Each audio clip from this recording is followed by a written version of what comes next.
আত্মা, এই শব্দটার সাথে আমরা কম বেশি সবাই পরিচিত। আজকে এমন একটা গল্প তোমাদের সাথে বলতে চলেছি, সেটা আমার সাথে সত্যিকারের ঘটনা। তো চলো শুরু করা যাক। কাজ থেকে বাড়ি ফেরার সময় আমার প্রচণ্ড পরিমাণে খিদে পায়। বাড়িতে ফোন করে জানতে পারি বাড়িতে কেউ নেই, বাড়ি পুরো ফাঁকা। তার মানে কি রান্না বান্নাও আজকে হয়নি।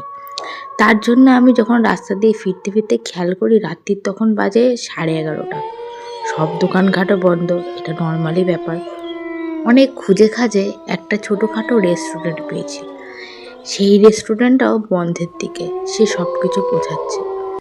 আমি গিয়ে বললাম, কিছু খাবার হবে? ওই ছেলেটা বলল, না দিদি, সব খাবার শেষ হয়ে গেছে। হ্যাঁ, একটা মাছের আইটেম আছে, ভেটকি মাছের ফ্রাই। আচ্ছা ঠিক আছে, পার্সেল করে দাও। 10 মিনিট দাঁড়িয়ে আছি, খাবারটা পার্সেল হয়ে গেছে। আমি যেই রাস্তা দিয়ে আসি বাড়িতে, সেই রাস্তাটা যেন মোটামুটি ফাঁকাই থাকে। আর রাত্রিবেলা ওই রাস্তাতে কেন জানি না রাত্রি 11টার পর লাইটও জ্বলে না খুব একটা। এই নিয়ে আমরা অনেকবার কমপ্লেন করেছি, তবুও যেন জিনিসটা সারানোই হয় না। যেতে যেতে খেয়াল করি আমার পিছনে কেউ একজন হাঁটছে। যখনই পিছন ঘুরে তাকাচ্ছি তখন দেখছি কেউ নেই, পুরো ফাঁকা। আবার যখন আস্তে আস্তে হাঁটছি খেয়াল করলাম একটা বিশ্রী পচা গন্ধ নাকে আসছে। আর মাছি ভন ঘন ভন করলে যেমন আওয়াজ হয় না, ওরকম একটা আওয়াজ হচ্ছে।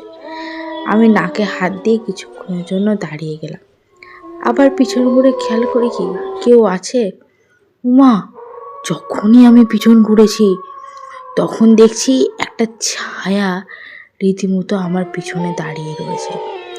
আর তখন তো আমার ঘাম ঝরতে শুরু করে দিয়েছে। চারিদিক পুরো নিস্তব্ধ, কোনো আওয়াজ নেই, একটা প্রাণীর চিহ্ন পর্যন্ত নেই। সেই সময় তুমি হলে কি করতে? কিছুক্ষণ পরে একটা আওয়াজ আসলো, কিরে, তোর হাতে যেই খাবারটা আছে সেটা আমাকে দে। আমি হট করে খেয়াল করলাম এই নিস্তব্ধ ফাঁকা রাস্তায় কে কথা বলছে এমন করে। কিছুটা পাত্তা না দিয়ে আমি আর একটু হাঁটতে লাগলাম। আবার সেই আওয়াজটা এলো, কিরে, তোকে বলছি না তোর হাতের খাবারটা দে, আবার খিদে পেয়েছে।